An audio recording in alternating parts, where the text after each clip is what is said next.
Michael DiCaprio as well. I see you in there. Good one on there. Massive win. Can't wait to play you Gooners next season. I'm not looking forward to it. And that's kind of where I want to start, though, is this match.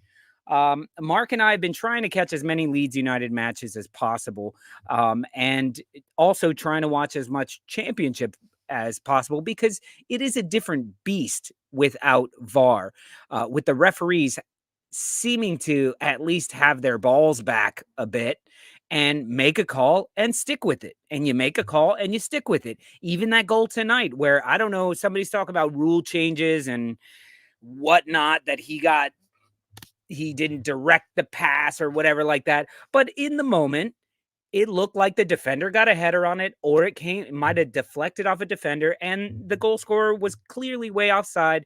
Guy calls it offside, done and dusted. Game was back playing like that. You know what? In a lot of those situations in the Premier League, yeah, you want your team to get that goal. Yeah, you want your team to not concede that goal. And so you want it to be right, but then we start getting into the minutia of right.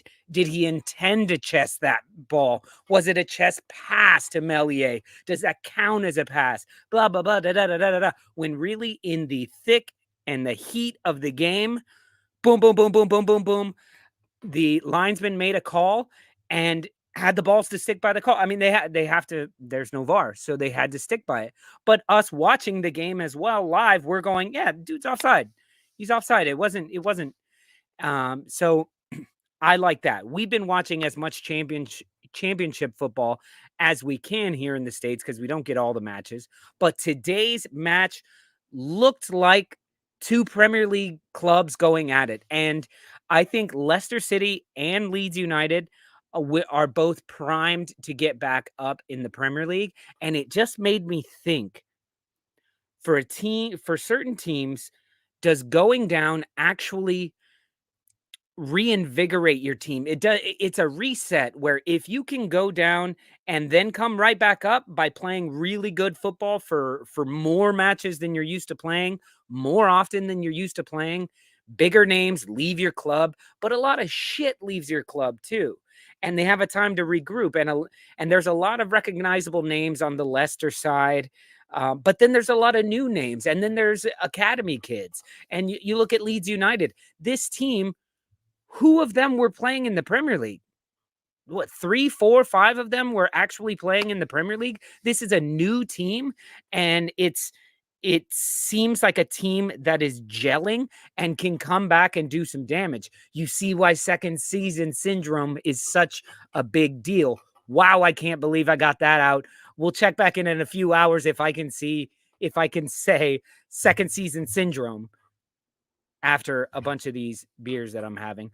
But it just makes me think, for a team like Everton, as much as we all want to see Everton get relegated, because we do, that might be exactly what they need, is a year to regroup and beat on some teams and remind yourself that you are the big, massive club. You're not a minnow of a club that you might have felt like on days in the Premier League. And yes, in the championship, you get your ass handed to you. You draw matches you shouldn't.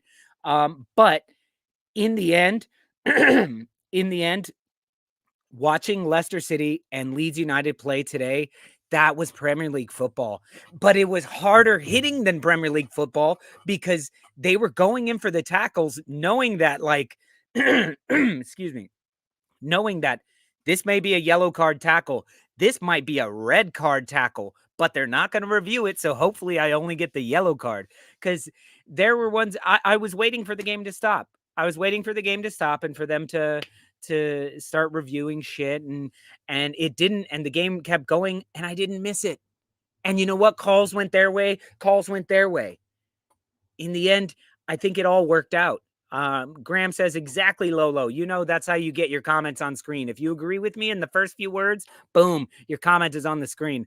VAR takes the passion out of football. A decision in the moment should be the one that counts. I like that too. And I like that with penalties, especially because it's the live flow of the game that referee is using their decades of knowledge and experience to say, there may have been contact, but that's not a penalty to me.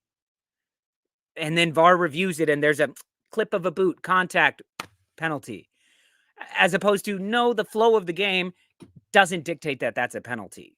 That was two players running their ass off. Like Leeds United, where when one of your defenders ran full speed at the dude with the ball on Leicester, and he like stopped so he didn't get clattered. And I don't think any contact actually happened, but he got himself between the man and the ball. The attacker goes falling on the ground afterwards and probably fell because he had to stop so suddenly. But that's not a penalty. That's somebody running balls out at your face, not looking like he's going to stop and playing chicken with you, and you chickened out. You probably would have got the penalty had you just kept running, but you chickened out and you didn't get the penalty. And to me, that was ball busting, cracking football. That was like what the Premier League should be.